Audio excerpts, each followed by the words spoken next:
right, so when we look at occlusion, the first things that we always look for is, do they have a maxillary first molar? And do they have a mandibular first molar? Okay, if they don't have either molar, whether they're missing one or both, then we go by canines. Okay, and we always check the patient's right side, and we also check the patient's left side, because they can have different classifications of occlusion on the right and the left. And when you all start looking at patients, you're going to find all kind of strange things the way their jaw is set, because the way the bone developed. So when we look at these maxillary molars, we basically identify where the mesial buccal cusp on the maxillary first molar is, and we put where the mesial buccal groove of the mandibular first molar. One of the things that when you do occlusion, when you take your national boards, you'll notice how ugly these teeth are, but this is actually a nice way to remember it, because you can do a WWUUV and you've done the maxillary. Now you can basically put an M. All right, you don't really need the second molar, and you just stagger them and you have a class 1 occlusion. If you have a question on occlusion and you have this drawn on a little piece of paper, you can determine anything about the way somebody bites. So that's a nice thing about if you draw that. All right, so let's talk about a class 1. A class 1 occlusion, we basically like to call it an ideal situation when we have this molar relationship, as you see here. The mesial buccal cusp of the maxillary first molar sits over that mesial buccal groove of the mandibular first molar. All right, and pictures make it a lot easier than all that words that I'm telling you. All right, so when you have this relationship of a maxillary molar with the mandibular molar, that is termed a class 1 by molars. Well, if they were missing a molar, whether it's the top or the bottom, we can't classify them by a molar. We have to focus on the canines. So the canines, the maxillary canine always sits between the mandibular canine and the mandibular first premolar. And that's a class 1 occlusion by canines. All right. And then you're going to see a patient that doesn't have a canine either. So then you're really up the creek and you just kind of go by profile. But when we look at a class 1, we basically are saying, okay, the molars line up in a specific manner. If the molars aren't there, then we say, hey, the canines line up in a specific manner. So we determine that is a class 1 occlusion. We have something called a class 1 ideal occlusion, and we have something called a class 1 malocclusion. Ideal is telling you they have nice teeth. If you look at your models, those dentiforms, everything is where it's supposed to be. All right. If you look at a maxillary arch, you know, the arch, all the teeth are, when you're looking down, they're in alignment. Nothing's sticking out here. Nothing is turned. So they have nice teeth. We call that a class 1 ideal occlusion. All right. In reality, people do have it, but it's more common to even find a class 1 malocclusion. Malocclusion is telling you they have something going on. An example, I've gone through orthodontics. My ortho gave me a class 1 by molars, but It's been a long time since I've worn my retainer. I don't even know where my retainer is. My dog from years ago probably is wearing it and ate it. But I have a tooth that has drifted lingually, and then I have another one that's drifted facially. So that gives me something that's not ideal. Even though it's not a major thing, it still tells you, oh my gosh, I have a class 1 malocclusion. All right. So the term malocclusion sounds horrible, but it can be as simple as something like that. Okay. So that's what we see with a class 1. When we talk other terms, we can give the term neutral occlusion, meaning your molars are in neutral. And this is what we consider neutral, is what you see there. All right. Well, we know the mandible is the thing that moves. It either moves this way or it moves this way. All right. So it is going from neutral to something different. Okay, so that's where we get the term neutral occlusion. My outdoor cat's trying to tell me he wants to eat. He kills this screen that I have there. I can hear him just talking to me. So you may hear him start talking too. All right, so these are your stone models. This is looking at the patient's right side. We tell the patient we bite down, all right? Hey, bite down, I'm going to stretch your cheek open. And you kind of look in this area and you find out, okay, they have a maxillary first molar, they have a mandibular first molar. These are pretty lined up. So when you have them pretty close to being lined up, we term this a class 1 occlusion. Now, you can also look at the patient's canines just for fun. We don't have to, but we do their occlusion by molar since they have them. But you can also see this canine is sitting between the canine and the first premolar. And that's a class 1 by canine, okay? And you may see a class 1 molar, but if they have a premolar removed, that canine relationship may not be a class 1, but we don't worry about it because they have first molars, okay? And we know what first molars are, very boxy teeth or 5 cusp, okay? So that's what we look at as a class 1. This, you know, your stone models are gorgeous. That's ideal, okay? So when we start talking about occlusions that are different, and really the term occlusion should actually be a malocclusion because it is not ideal, okay? Most commonly people have class 1s, but you're going to see a lot of class 2s and you'll see some class 3s. So we use the term class 2 malocclusion. It tells us that the molars are in a different relationship. So when we talk of the relationship, remember, occlusion is based on what the mandible is doing. Is it in neutral? Is it forward? Is it backwards? We don't use forward and backwards. We use protruded, retruded. It sounds more impressive by doing that. But, you know, class 2 is telling us the mandible has moved distal.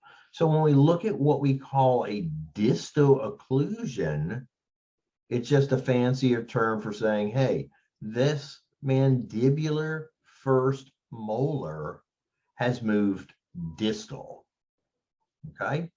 So if you take your little cutout here, you know, we can sit there and say, well, this is in a class 1. So what we see with this is we know in a distal occlusion or a class 2, the mandible is actually set distally. So when the patient bites down, we look at the first molars and we identify that mandibular first molar, we notice it is set distally. Once it sets distally, we know it's called Distal Occlusion. That refers to a class 2.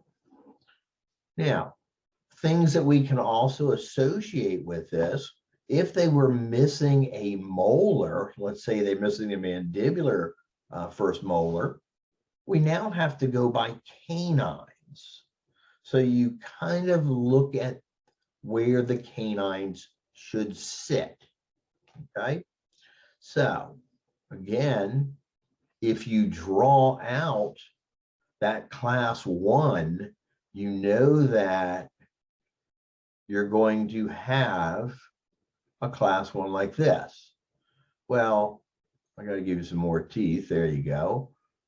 This just has to shift distally for a class 2. Okay, so that's what we see with a class 2. Now, the other thing I didn't mention, people have different profiles.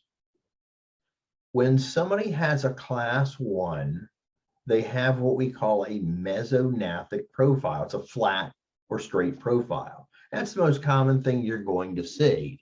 But I know you've already started looking at people's faces when they walk by. You look at them and you're like, that person has no chin. The chin is set further back. Well, that kind of tells you what you think their occlusion will look like. When they have the mandible set back, their profile is going to look like their chin is smaller compared to their maxilla. All right, we call that a retrognathic profile. So people with class 2 malocclusions or distal occlusion, they commonly have that retrognathic profile. We use the term retrognathic as retruded. The mandible has moved back or distally. Okay, does that make sense to everybody? Okay, now what would you expect a class 1? We call that a mesognathic. Okay, they have a very straight or flat profile. So that's what we see with the profiles. So in using your models, we tell the patient to bite down. We can replicate this on models quite easily. What we do is we take and we, instead of having the mandibular first molar sitting where it should be here, it has moved distal. Anytime the mandible moves distally, that's why we call it distal occlusion. Distal occlusion is a fancy word for a class 2 malocclusion. All right. The other things that we look at when we say a patient has a class 2 malocclusion or a distal occlusion, we automatically think they have to be either a division 1 or a division 2. So a class 1 is a class 1, a class 3 is a class 3, but a class 2 is either a division 1 or a division 2. So we know that when we're looking at the classification, we're looking at molars or canines if they don't have a molar. When we look at divisions only with a class 2, we look at the anterior teeth, specifically the incisors of the maxillary arch. So what we focus on is tooth number 7, 8, 9, and 10. So once you know they have a class 2, we want to divide them up. Are they a 1 or a 2? A 1 tells you everything is normal between 7, 8, 9, and 10. So if you look at the position of the teeth, they stick out kind of what we call protruded. Teeth aren't straight up and down, they're slightly tilted. So that's kind of a normal thing. So if this is 7, 8, 9, and 10, they're all normal position. That is a division 1. If any one of those is lingual version, okay, or retruded, however you like to call it, that's telling you it's a division 2. 7 and 10, no, this is, I don't know if I can get my fingers to work that well. There we go. Maybe I'm going to help. 7 and 10 are lingual version. Okay. All right. Number 7's lingual version. Number 10's lingual version. Number 8's lingual version. Okay. It doesn't matter. It can be 1, 2, 3, or all 4.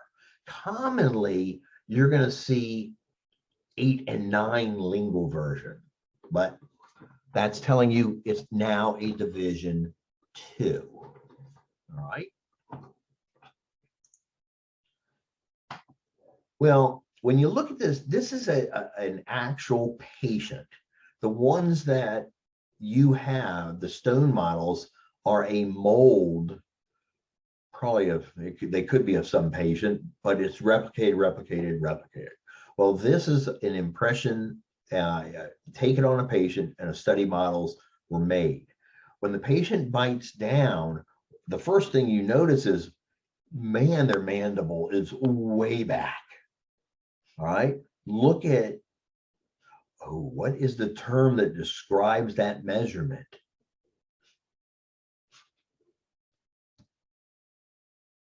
Overjet? Yay! Yeah, you're like, oh my gosh. Yeah, overjet. Okay. Overjet, okay, is horizontal distance. You're measuring from maxillary anterior to mandibular anterior. You're going to measure that in clinic with your probe. Now, in this case, that probe may not be big enough. All right. And you pull out a ruler, and that really shocks everybody that you pull out a ruler. All right. But this is telling you, just by looking at their teeth, you're automatically going to think they've got to be a retrognathic profile. They have got to be a class 2 just by looking at it. So what we look for is, now I've always been showing you the right side. It's kind of fun when you see the left side. You're thinking, huh? All right. So here is your mesial. They've worn their teeth down, but that's your mesial buccal cusp of your maxillary first molar. So when you get in clinic, have nice thin Sharpies and just mark your patient's teeth. That watch, y'all go in. Well, Dr. Foster told us to go ahead and mark those patients' teeth. Dr. Hicks will be on the phone with me versus emailing me. And then you look for the mesial buccal groove. They're not lined up. So that's all we need to see. And we know that the mesial buccal groove is distal. We know it's a class 2, right? So it's called distal occlusion. Well, once you think, I could probably be even nicer if I could figure out what division. To see division, you have to see what the teeth are doing. I can only show you tooth number 9 and 10. And you notice that 10 is chipped off. Well, models, when you have this much overjet, those front teeth on a model get beat to death. So I can't really show you division on this. Right now, it looks normal, like a division 1. What I have to show you is what the teeth are doing in the maxillary arch. All right. We focus on these 4 teeth. We know they're class 2. Now we try to find division. Now think that this would have a tooth like that. Would you think this is a division 1 or division 2? Division 2. Okay, why would you think division 2? Because one tooth is retreated. Okay. If you look at the arch and you go to cusp tips, that one's, oh, this is a good one to ask you shortly. Okay. If you, my arc got really bad, but if you follow an imaginary arc, these are actually in alignment. So one of these, if you, let's say this one here, if the incisal was inner, that would make it a division 2. Okay. And I think I have one, I think I'll show you is a division 2. All right. So now, first of all, what number is that? I know you're thinking, oh my gosh, I'm just here to hear him talk, not answer questions. Oh my gosh. All right, so what number is that?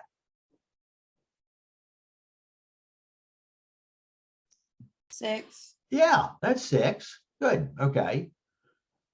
You're like, oh man, I don't want to say. Now, if I asked you, give me a term that describes the position of that tooth. Is it normal?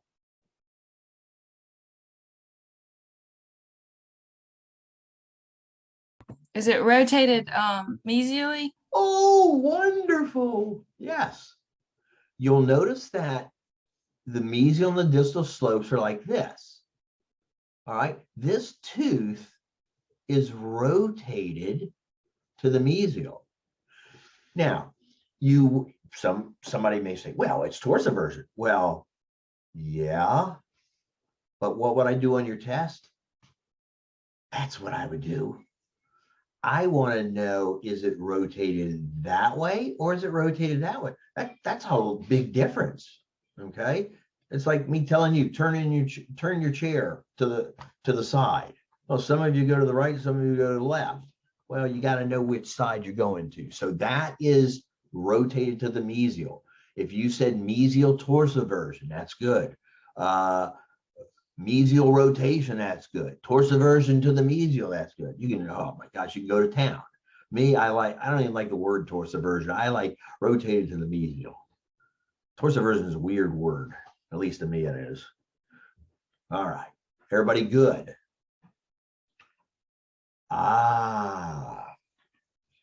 Let's say this patient has a class 2 malocclusion. How do we know? By the molars. Okay. What division are they? Are they a 1 or 2? Division 2. That's a division 2. And this is a common thing to see those 8 and 9. They are lingual. So again, if you draw that imaginary arc, they're easy to see that they're lingual version. This patient has a lot of stuff going on.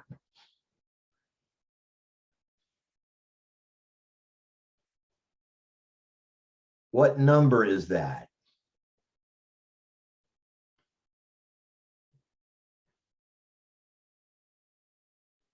3.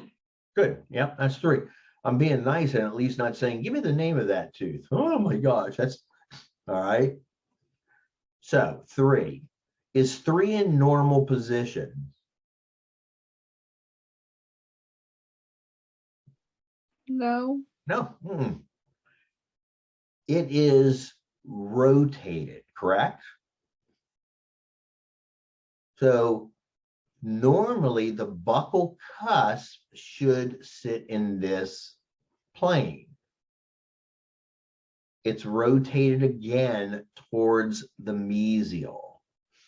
Okay, so that is a rotation to the mesial. Do you think 4 is in normal position?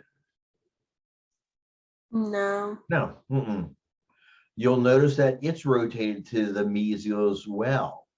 And somebody may also say, you know, it is, if I draw that imaginary arc from the cusp tips, do you notice that the cusp tip is lingual? So teeth can have multiple findings. You could say this tooth number 4 is rotated to the mesial and it's lingual version. Okay. 8 and 9 are great examples of lingual version. Okay. And all right, number 14, I'm being nice now, so you won't have to count across just in case. Number 14, do you notice that it sticks out further that way? So give me a term that describes the position of number 14. Buccal version. Yeah, that's buccal version. Very good. If you said facial version, say, well, I can live with that too. All right. Number 11. Give me a term that describes the position of that tooth. Distally rotated. Very good. Distally rotated. If you wanted to say rotated to the distal, if you want to say distal torsiversion to the distal, you're good. Okay. So that is away from the midline. Good. Aren't these fun?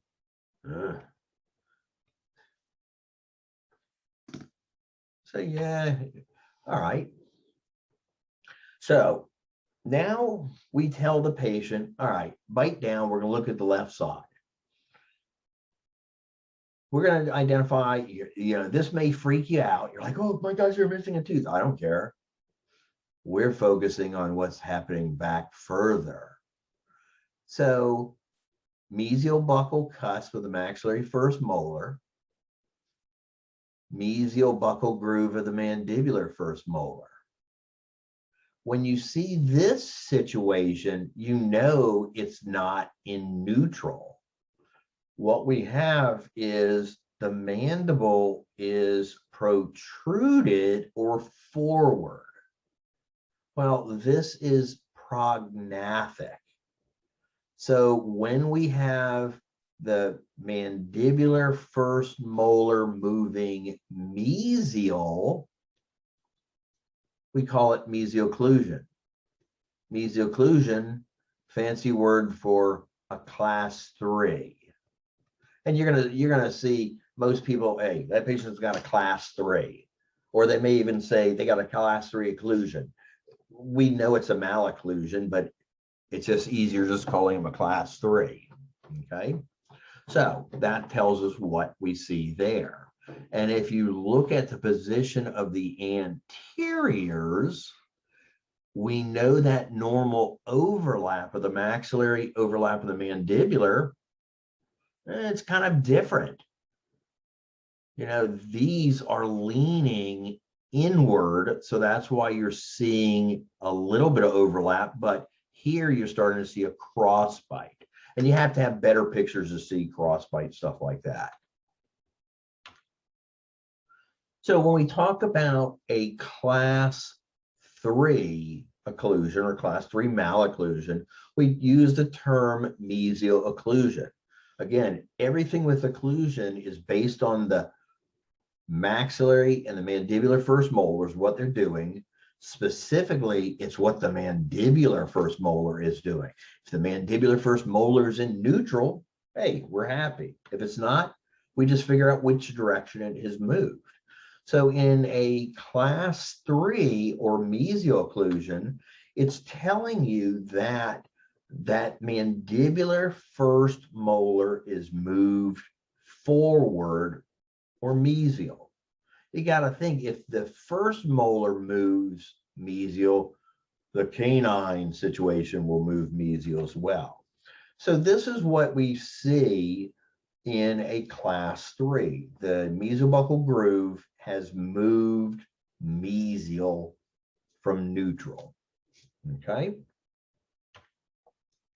So when you look at your stone models again, by putting those together in a class 3, normally that class 1, they should be lined up.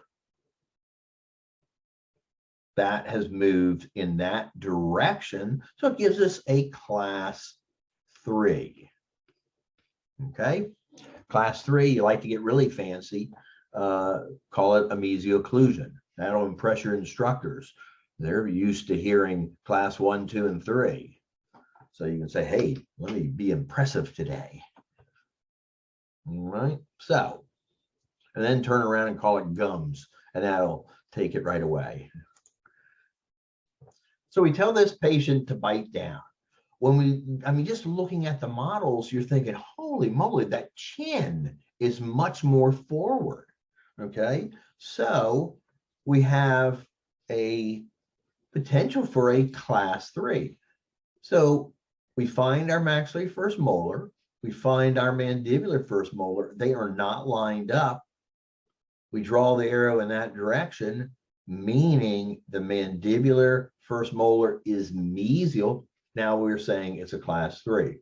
A class 3 is a class 3. Class 1 is a class 1. The 2 is the one with the division. But they do have something else we can sit here and see, even in this picture. We use the term anterior crossbite because instead of having normal situation where your maxillary overlap your mandibular, you have this. Some people also call this underjet, overjet, and then underjet.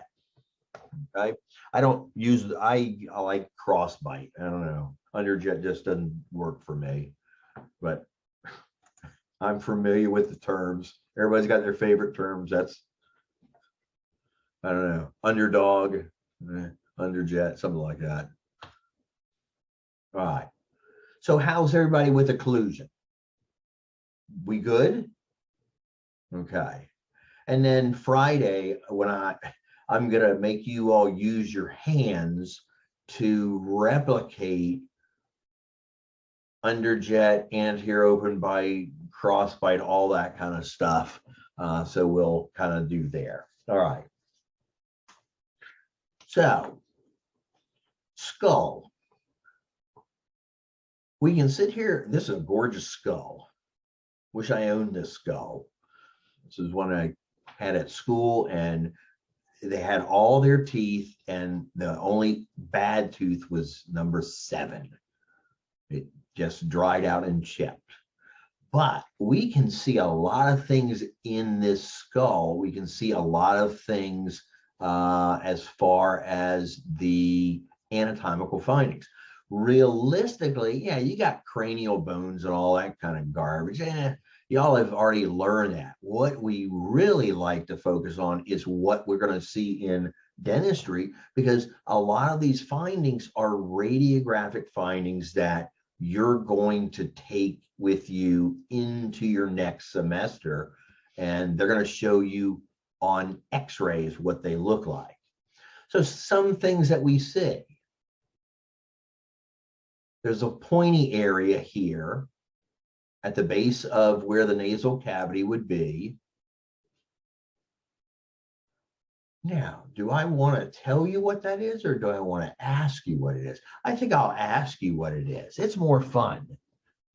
You're thinking, oh, Alveolar crest. What's this? The alveolar crest. Ah, interesting. All right. Alveolar bone, the alveolar process is the bone that surrounds and supports the roots. Is it the anterior nasal? Yeah, spine? good. That's anterior nasal spine. So the ANS, you'll actually see this on x-rays. It's a pointy little thing. You can't really feel it unless you decide to take your nose off. Most people don't want to do that, but that's the ANS. Okay. Now, when we talked about the alveolar process, the alveolar crest is the highest portion of the process. So it's almost like saying, hey, I'm tracing where the bone touches the tooth. That would be your crest. Okay. And you got a crest on an upper and you got a crest on a lower. And never, if whatever class, if you answer and it's not correct, don't worry about it. Trust me. It's good because somebody else always thinks about it. I still answer things incorrectly. Just sometimes I do it for fun, just to see if somebody's paying attention. All right. So other things that we see. This is an anatomical defect in the bone. Their bone was developed this way. This defect is a window in the bone. What is it? A fenestration. Yeah, a fenestration. Okay, that is a fenestration. A window in the bone is a fenestration. A dehiscence, this is such a, we could probably say this is the closest thing we could come to a dehiscence. A dehiscence is almost, if you think, okay, they got gingival recession, they received the bone, that's what it looks like. Okay, good. All right. All right. This person has a wonderful canine. Bless you. Bless you again. It's always interesting to see, you know, things happen. You know, I'm looking here, but I'm still looking here. So, but look at the canine. One of the things we know about the canine is it's got a wide root buccolingually. But look at the bone that sits over it. It protrudes. And you can basically, if you take your finger, I mean, you can feel these things go up and down. But that is an anatomical finding. So what is the bone that sits over the root of the maxillary canine? The eminence. Yeah. Yep, that's the canine eminence. And then if you look at the area in front of it, it dips down, and the area behind it dips down. We have a canine fossa and we have an incisive fossa. Well, the easy way to keep them one from the other, we know incisors are that direction. So easier way to keep the canine from the incisive fossas. Okay, good. All right. What are these structures?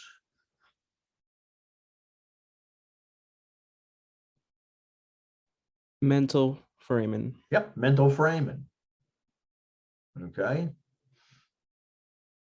All right. Oh man, let's see what I mean. I can.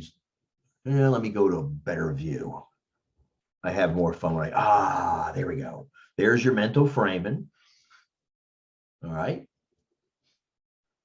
Here is you find your canine. Okay. There's your eminence. There's your fossa. You can't see the other fossa as well. But some other things that we can see, we know that this is a canine, lateral, central. Here is your midline. Do you notice that this crest of bone raises up? So on the other picture, it'd be at the midline. What do we call that? Is it the symphysis? Yeah, symphysis, Yep, that's the symphysis. Oh, now, sorry, that's what I meant. Oh, no, trust me. Some of these words, that's why I keep my handwriting very poor, because then you're thinking, well, he knows how to pronounce it, he just can't spell it. So that's the secret. I get good letters and all of a sudden you'll notice they start scribbling. So, all right, good. Do you notice at the end of the symphysis, it's pointy? What is at the base of the symphysis that makes the mandible pointy.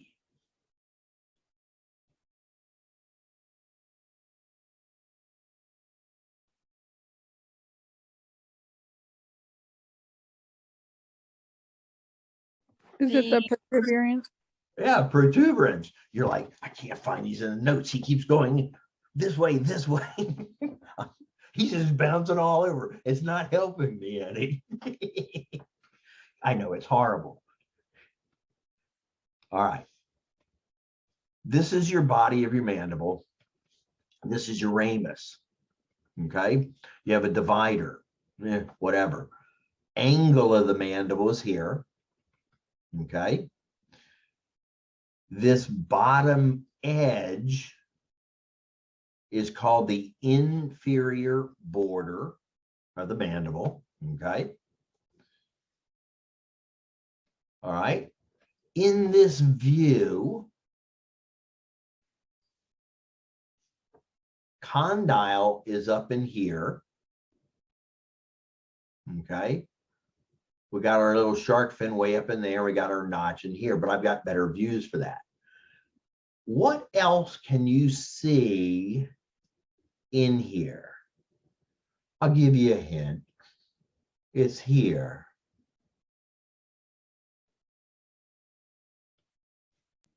The external oblique line. Yep, external oblique line. Yep. And you may hear somebody say external oblique crest, external oblique ridge is all the same difference. Yep, good. Wonderful. Oh, look, he's skipping. Now he's going back to the maxilla. Great. Let me get to my pages there now. All right. So everybody doing okay so far? All right. We're looking at the maxilla. Really, they got some nice teeth in here. There's several findings that we can see. One, we know that these are palatal bones here, okay? But what we do see, the first thing that we always seem to notice is this opening. What's that opening called? Incisive foramen. Yeah, incisive foramen, good. Now, see, for the final, man, I could have a field day. That's the incisive foramen. What covers it? Incisive papilla. What goes in? What nerve comes out? Nasopalatine nerve. Oh, no, don't do that yet. Okay. All right. We also see an opening in the back.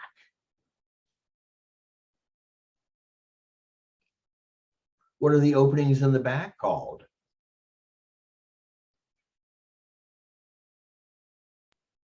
The greater palatine foramen. Yeah, greater palatine foramen. You know, the lesser are tiny. Sometimes you can't even see the things. They're so small, and they could have multiple of them, but the lesser are less exciting. Okay. All right. So the other thing we can see in this area here, you can see a little bit of that suture line. All right. So what do we call that suture line on the palate, on the bone? The median suture. Yeah, median suture. Okay. We don't get to see it. We always see the raphe on the patient. Okay. All right, good. Oh, look, he's going back to the mandible. Great, just what we need. Let me flip back. All right, this is showing you a lingual view of a mandible. Really, it's not as exciting in this view, but I've got some other views we'll show you. But something you can definitely see quite easily is a foramen. That foramen is your lingual foramen. Okay. Whenever we think about the lingual foramen, we always think about the genial tubercles. They're always together. Some patients, they're right next to each other. Some patients, they're further away. But if you think one always look for the other. Now, this view does have some advantages to it. One of the things is you'll notice that the mandible has a depression. That depression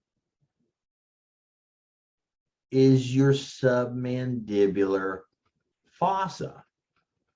That's where your submandibular gland sits. And if you think about it, it's basically in that area. Okay. I'm going to switch views because I can show you more exciting stuff, different view. They are off to the side a little. All right. You all know what this is. That's the condyle. Quite exciting. The shark fin has a name. So what's the name? Coronoid process. Yeah, coronoid process. On the inner aspect of the coronoid process, you're going to notice that there is a crest of bone that goes downward. The inner aspect is called the internal oblique line. Okay, so that always starts in that coronoid process. You can see it really well here, but it goes down here and it's harder to see in this view. But this shows you what it does in the molar region. The internal oblique line comes down and flattens out, and it changes its name. So what is the name when it's in the molar area? The mylohyoid ridge. Yeah. So that's your mylohyoid ridge, line, crest, however you like to call it. Good. Yeah.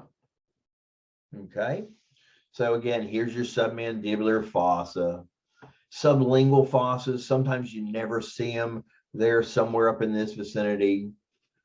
You'll notice that there is an opening or foramen here. That foramen is your mandibular foramen. And in that area, whenever we think mandibular foramen, we always think somewhere in this vicinity is a lingula. All right, this person really doesn't have a nice looking lingula. Some of them get really big and pointy. And of course, then here's the spring hole foramen.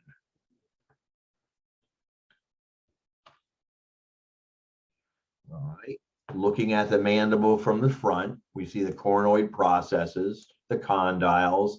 We see the external oblique line. Okay, mental foramens. All right, here is where you would see your symphysis, and here is your pointy protuberance. Some skulls have square jaws. This one, not too square. I think I've got another picture of a square jaw, and that will show you. All right. Different view of it, external oblique lines. Okay. Mental foramen.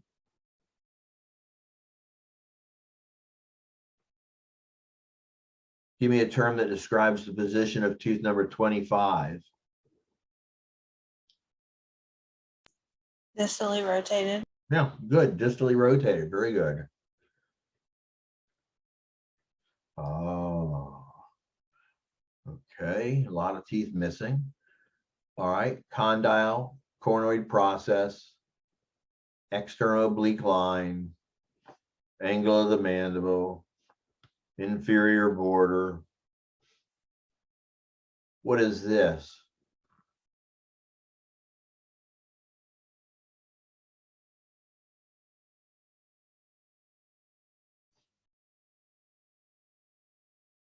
The sigmoid notch. Yeah, sigmoid notch. It's got a, so many different names, mandibular notch, sigmoid notch. I've heard some students call it the notch. Okay, so you're in good shape with that. Good. Mental foramen, dehiscence. So this little area that you see here where the bone is not on there, that would be a good example of a dehiscence. This is showing you the lingual aspect of the mandible. There is your mandibular foramen. This is their version of a lingula. And this area here, under the mylohyoid going back, is your submandibular fossa. Here is your mylohyoid line, crest or ridge, and some of the internal oblique that you can see. Okay, so same type things, just different views, different skulls. All right. Identify this structure.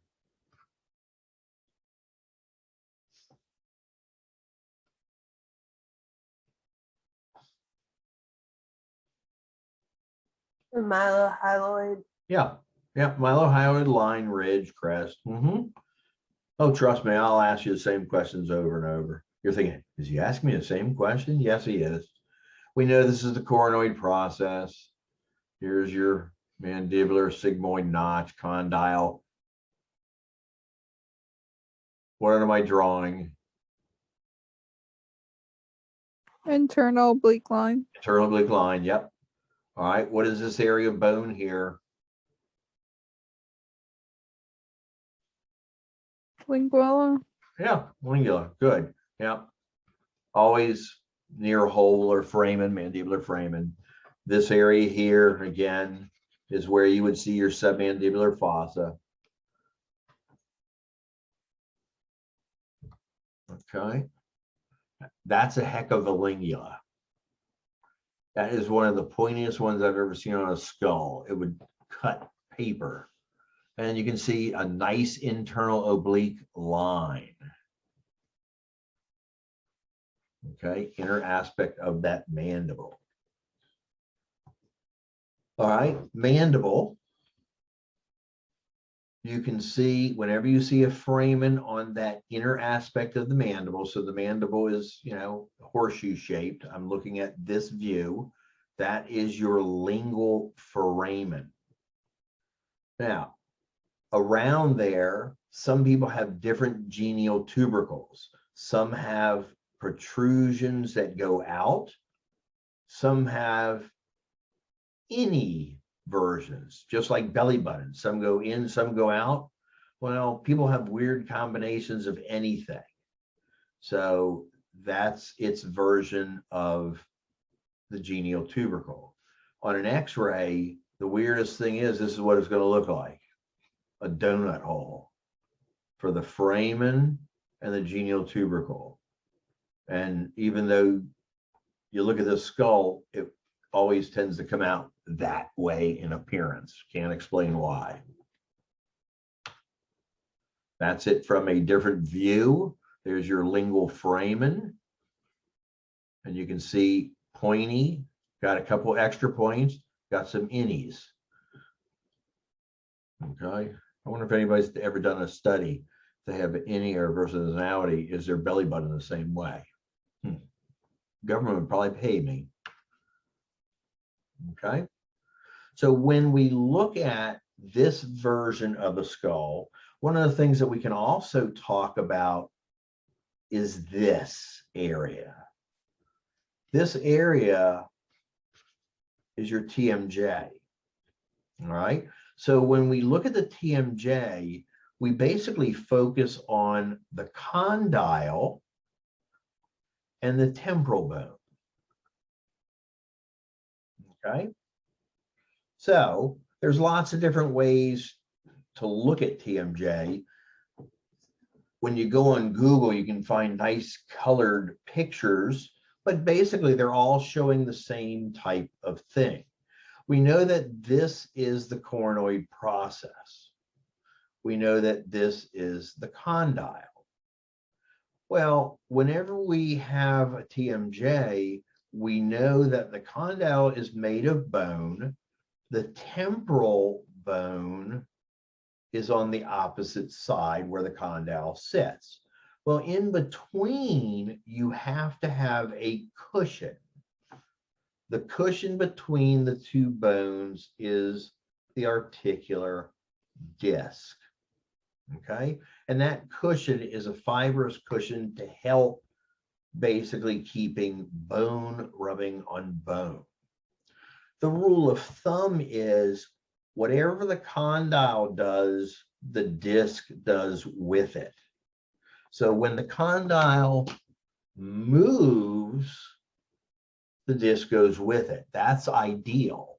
Okay, well, how that does it is when we open our mouth, the jaw, the chin drops, but what happens with the TMJ is the condyle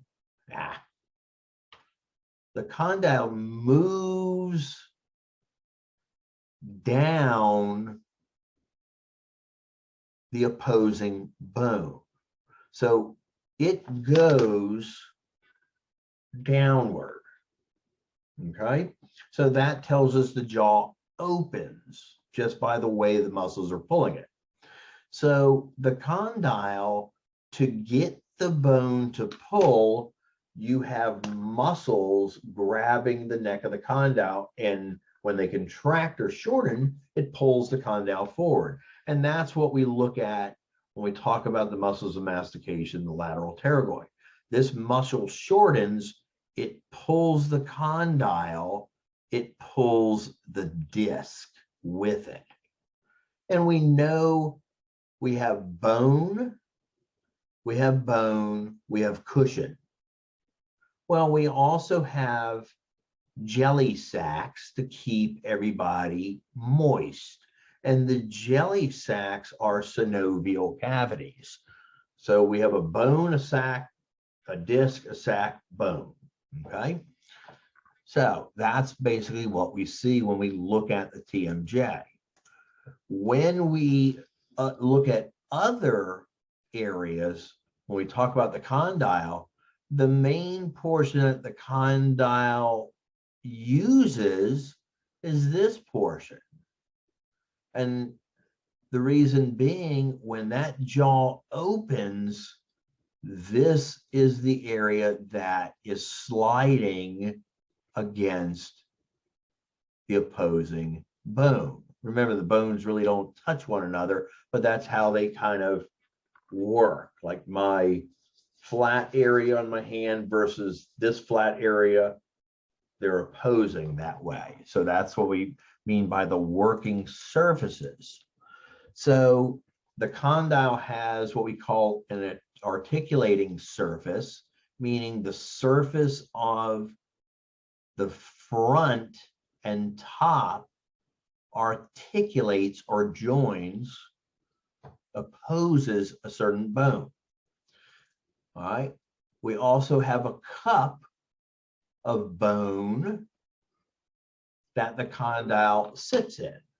So this is condyle, it sits in a cup. The cup is part of the temporal bone, and that cup is the mandibular fossa. Okay, so when you open, your condyle moves forward, and when it moves forward, you notice that the back of the fossa isn't really used. It's this area that's being used. So that is what we call the articular fossa. So the mandibular fossa is the whole thing. Articular fossa is where your hands rub. Well, we know that the mandible or the condyle moves forward, it's got to stop.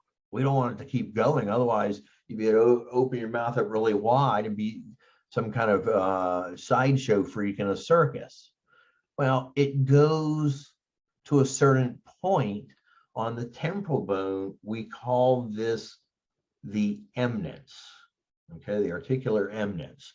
It tells us condyle can go this far forward and stops. If it goes any further, you'll notice that it's gone downhill. Then you have to try to get it back uphill. And when it's on this side, we call it subluxation, meaning they dislocated their jaw. Okay, but that's pretty much your anatomy.